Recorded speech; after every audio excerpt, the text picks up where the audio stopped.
When the boat comes in. Speaking about episode 3 of When the Boat Comes In from series 2, A Pillowful of Buttercups, basically Jack gets a visit from Ted Chater, who he knew in the army. He had a thing for young girls, very young.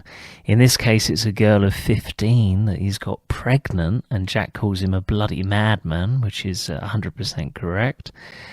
And yeah, it's a very grim episode.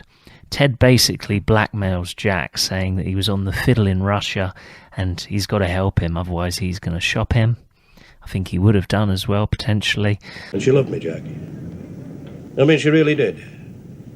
Trusted me, like. You went to bed? Bed. Me greatcoat spread out in a water meadow. Buttercups for a pillow. There was a bird singing. She said I imagined it, but it was real. So, yeah, Jack does help him because luckily the father of the daughter that got pregnant is one of Jack's members. He's in arrears. He visits him later, and you find out the shocking conclusion to this is that his daughter committed suicide. And it's even worse than that. She committed suicide, but she didn't know how to do it right. So it was obviously very painful as well. And just terrible, isn't it? She took my razor, Mr. Ford. Cut her throat. Only she didn't know the way to do it right. God help Mr. Ford.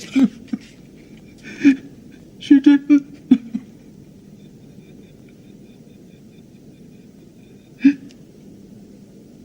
And also with Ted Chater, he commits suicide. So it's kind of a very odd Romeo and Juliet, isn't it, really? I mean, in a weird way.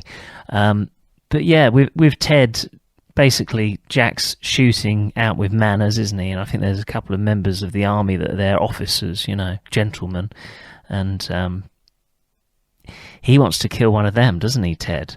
But instead, he kills himself in the end because Jack has a word with him. And it's just a really grim end to this one.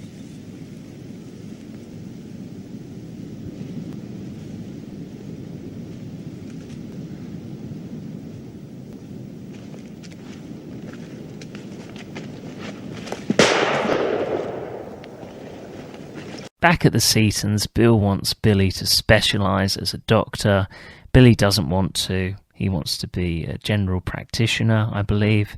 And his father works out how much he owes the family, and it's like £1,080 or something like that, which was a hell of a lot of money back then. Over 9 years he worked it out. Yeah, he's very much a shopkeeper now, isn't he now, Bill? And it's funny because when he first talked about opening a shop, he was like, oh, these people, they're just counting their money all the time, and oh, it's going to be a terrible life. But he ends up like that, doesn't he, really? And he embraces it. He really does. Or as he says, he's a cripple that keeps a shop, which is a bit harsh on him for saying that. But his dream was always to walk again, wasn't it? And they were hoping that he would specialise, Billy, and then he could pay them back that way. That's exactly what Tom says to Billy. That's how they were hoping he would pay them back. But it's interesting, isn't it? Because, of course, Bill's got a broken back. He's in a wheelchair. Throughout the whole series, he wants to walk again, as I can imagine you would be like that, wouldn't you? I mean, it must be such a devastating blow. Just little things, as he said in the previous episode, just walking, you know, just round the corner, just getting a tram, whatever, back then. Look, I really am sorry, kidder. It's my life, you know. Is it? Not Mum's, not Da's, not mine, just yours, eh? Look, why are you so keen on us being a specialist anyway? Because that way we thought you might pay Da back. I want to pay him back. Billy, we thought you might cure him. And, yeah, there is a future episode where Billy suggests surgery, and and says it to Bella, but he says it could make him worse. So then Bella puts her foot down and, she says, I can't have that. Yeah, which I can understand from her point of view as well. But it's very sad, isn't it, how it all happened to Bill, in the pit incident. Yeah, and if it wasn't for Jack, they wouldn't have got anything. And I do love this series. It's so brilliant, isn't it? There's so much that goes on, particularly the time era. But with this one, a very sad ending. Where would I place it in series 2? Somewhere in the middle, I'd say. Yeah, it's not my favourite, it's not my least favourite, but it's a very good episode. But as I said, it's very, very grim, isn't it? Very real, very gritty. But that is when the boat comes in, to be honest. There's not many far-fetched storylines, particularly in the first 3 series. Perhaps in the last series, you could say there's a few far-fetched things, especially with Matt Headley. A lot of people don't like that with series 4 Matt got killed off, and basically he'd ruined the funds at the Fitters Union, and he'd also had an affair with a woman that was working there. A lot of people didn't find that believable, I think. The thing I'll say about that is I think they did it because they had to, perhaps.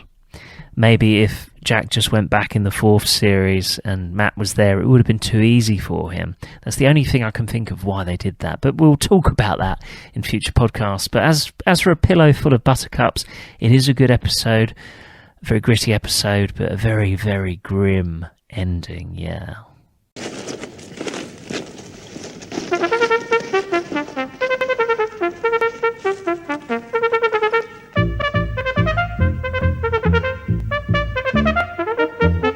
Dance to the daddy, sing to the mommy. Dance to the daddy, to the mommy, sing.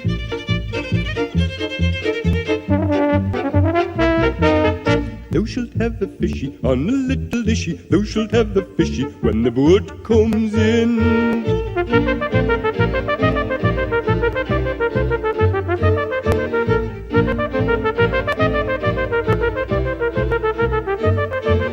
Thou shalt have a fishy on a little dishy. Thou shalt have a haddock when the boat comes in. Thou shalt have a fishy on a little dishy. Thou shalt have a bloater when the boat comes in. Thou shalt have a fishy on a little dishy. Thou shalt have a mackerel when the boat comes in. Thou shalt have a fishy on a little dishy. Thou shalt have a salmon when the boat comes in.